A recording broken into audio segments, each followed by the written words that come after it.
नमस्कार दोस्तों, स्वागत है आपका अपने यूट्यूब चैनल स्टडी विथ एजे में। आज मैं आपके लिए लेकर के आई हूँ अभ्यास पुस्तिका अंग्रेजी कक्षा 7वीं की 8th ग्रेड पुस्तिका, जिसमें आज हम पढ़ने वाले हैं लेसन 1। उसके पहले मैं आपको जानकारी देना चाहूँगी कि आपके इस चैनल में आपको इस विषय के साथ साथ अन्य सभी विषयों का सारा सॉल्यूशन मिलेगा। साथ ही साथ पाठ 1 के बाद आने वाले सारे पाठों की जानकारी मिलेगी। आने वाली परीक्षाएं जो आपकी होने वाली वार्षिक, अर्धवार्षिक, त्रैमासिक, उससे संबंधित आपको प्रश्न पत्र मिलेंगे, जिन्हें पढ़ कर के आप अपनी परीक्षा में बहुत अच्छे नंबर ला सकते हैं। तो आप हमारा चैनल सब्सक्राइब कर लीजिए, लाइक कीजिए, शेयर कीजिए और अपना प्यार दीजिए। चलिए अब हम आगे बढ़ते हैं और देखते हैं कि क्या दिया है हमारे इस पाठ में आज, जिसे हम पढ़ने जा रहे हैं 8th ग्रेड अभ्यास पुस्तिका कक्षा 7वीं अंग्रेजी में। चलिए यहाँ पर हम आज देखने वाले हैं लेसन 1। लेसन 1 दिया है द रेनबो।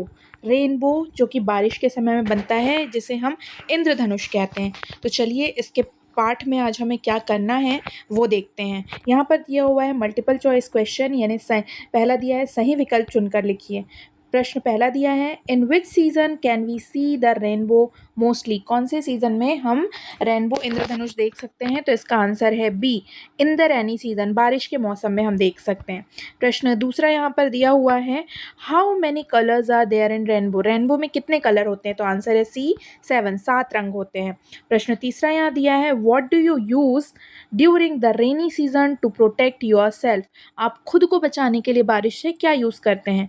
तो पहला दिया है ए दिया है वार्म क्लोथ, नहीं। रेन कोट बी, और सी अम्ब्रेला। तो बी और सी दोनों हैं, तो इसका आंसर डी हो जाएगा, बोथ बी एंड सी। आगे देखते हैं प्रश्न चौथा। यहाँ पर दिया है हमें pick the odd word and circle it. हमें अलग वर्ड ढूंढना है। सेल, स्विम, फ्लोट, ये सब क्या होते हैं? बारिश से संबंधित हैं, पानी से संबंधित है, लेकिन वॉक हमें लैंड से यानी चलने से संबंधित है। चलिए आगे अब हम देखते हैं प्रश्न पांचवा। यहाँ पर दिया हुआ है right the comparative and superlative degree of the given word. Comparative यानी कंपेयर करने के लिए, सुपरलेटिव यानी उससे ज़्यादा कोई सी नहीं होती। तो लो का क्या हो जाएगा? Lower, lowest. Lower E R वाला जो है वो कंपेरेटिव है, और ई एस टी वाली जो है वो सुपरलेटिव होता है। बैड का क्या होता है? वर्ड्स, और सुपरलेटिव फॉर्म हो जाएगा वर्स्ट। आगे दिया हुआ है फिल इन दी ब्लैंक्स। इसमें हम दिया है रिक्त स्थानों की पूर्ति कीजिए। प्रश्न छठवां there are blank on the rivers. नदियों में क्या होते हैं? ब्रिजेस होते हैं। प्रश्न सातवां क्लाउड्स आर इन कलर। तो कौन से कलर के? White in colour. आठवां दिया है indoor is bigger, sorry my mistake, Indore is bigger than Jabalpur, यानी कि उसमें कंपैरिजन किया जा रहा है, तो देन जबलपुर आएगा। प्रश्न नौवां दिया है the rainbow blank is very beautiful. The rainbow is very beautiful. प्रश्न 10वां दिया है the opposite of high. High यानी ऊंचा होता है, लो यानी नीचा होता है, तो अपोजिट इसका लो हो जाएगा। चलिए प्रश्न 11वां देखते हैं हम। यहाँ पे दिया हुआ है निम्नलिखित प्रश्नों के उत्तर एक शब्द में या एक वाक्य में देना है। तो प्रश्न 11 दिया है what builds a road from earth to sky. तो रोड से लेके आसमान तक क्या बनता है? तो रेनबो। प्रश्न 12 दिया है where do the cloud sail. Clouds कहाँ पर तैरते हैं? तो अक्रॉस द स्काई। प्रश्न 13 दिया है boats sail on the river change into negative. हमें नकारात्मक बनाना है, तो boats do not sail on the river. Do not लगेगा यहाँ पर। प्रश्न 14 दिया है यहाँ पर कि what is the synonym. Synonym यानी होता है पर्यायवाची। Synonym word of vice. Vice यानी होता है बुद्धिमान। तो बुद्धिमान को हम और क्या, वाइस बुद्धिमान यानी कि होता है जिनकी बुद्धि तेज होती है, तो उसे हम इंग्लिश में इंटेलिजेंट भी कहते हैं। तो वाइस और इंटेलिजेंट एक दूसरे के सिनोनिम होंगे। प्रश्न 15 देखिए यहाँ पर। अब इन प्रश्नों के उत्तर हमें एक या दो वाक्यों में देना है। तो प्रश्न पूछ रहा है 15 what is prettier than boats and ship. यानी बोट्स और शिप से भी ज़्यादा प्रिटी, ज़्यादा अच्छा, सुंदर क्या है? तो the clouds that sail across the sky are prettier than boats and ships. ठीक है। प्रश्न 16 यहाँ पर दिया हुआ है, rearrange the words from a line to the poem the rainbow the river sail on boats. तो इसका सही वाक्य बन जाएगा boat sail on the river.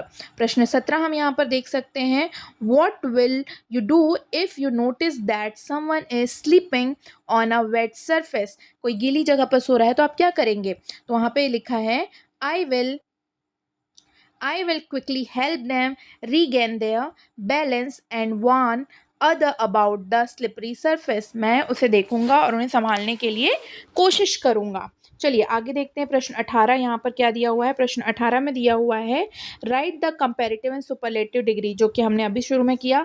तो शॉर्ट का हो जाएगा शॉर्टर, शॉर्टेस्ट, फेट यानी मोटा तो फेटर, फेटेस्ट हो जाएगा। ठीक है, चलिए प्रश्न 19 यहाँ पर दिया हुआ है, read the poem carefully, see the bug on the rug, I will give his leg a tug, see him run, see him go, he did not like it, no no no, see him hop। चलिए आगे हम देखते हैं क्या दिया है इसमें, और पोएम दी है, on the mop see him hide, to make me stop I will stop, I will not tug, you are safe little bug. ये पोयम लिखी हुई है। अब हमें इसे क्या करना है, इसके संबंधित प्रश्नों के उत्तर देना है। तो यहाँ पर हम देख सकते हैं प्रश्न पूछा है, which is the bug in the beginning, the bug is on the rug, है ना। वेयर इज, वो पूछ रहा है कहाँ पर है बग, कहाँ पर है, तो वो बग जो है रग में है। आगे दिया है प्रश्न दूसरा, what happen to make the bug run, यानी कि बग को दौड़ने के लिए कौन क्या बना रहा है जरूरी। The bug did not like something which made it run, जो कुछ उसे पसंद नहीं आ रहा है, जो वहाँ से उसे दूर भगाने में मदद कर रहा है, जाने के लिए कह रहा है। प्रश्न तीसरा दिया है, what will you do if any insect bytes you, अगर कोई कीड़ा आपको काट देता है तो आप क्या करोगे।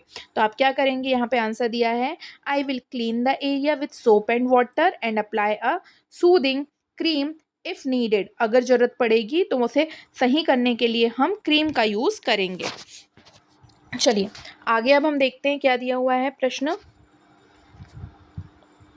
प्रश्न चौथा यहाँ पर दिया हुआ है, right the opposite of the word stop. Stop यानी होता है रोकना, गो यानी होता है जाना, तो इसका अपोजिट वर्ड है ये। प्रश्न पांचवा दिया है, right a synonym of the word safe. Safe word का सिनोनिम लिखना है। तो सेफ यानी होता है सुरक्षित, सिनोनिम यानी कि उसका अर्थ समान होना चाहिए, तो इसका हो जाएगा सिक्योर। सिक्योर यानी भी सुरक्षित होगा। चलिए अब प्रश्न 20 यहाँ पर दिया हुआ है, right an application to your school headmaster requesting him to grant a leave for 3 days as you are going attending marriage ceremony of your elder sister। तो यहाँ पर देखिए आपको एक लीव एप्लीकेशन लिख करके दिया गया है, to the headmaster government middle school Rampur, subject दिया request for 3 days leave attend elder sisters marriage. आगे हम देखेंगे यहाँ पे लिखा हुआ, respected sir, with due respect, I want to inform you the date of my elder sister's wedding has been fixed, which is 25th June to 27th June. I have to attend this marriage, so I am unable to attend this marriage.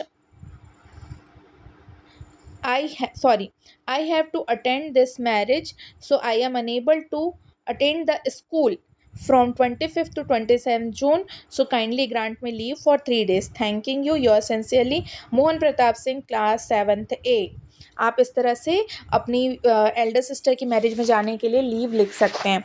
ठीक है बच्चों, तो यह दिया था आज आपका, हमने पढ़ा part 1, it means lesson 1 rainbow, जिसमें आपको बताया गया, सारे प्रश्नोत्तर करवाए गए हैं। साथ ही साथ आगे आने वाले सारे पार्ट 2, 3, 4 जितने भी होंगे, इसका सॉल्यूशन आपको हमारे चैनल पर मिलेगा।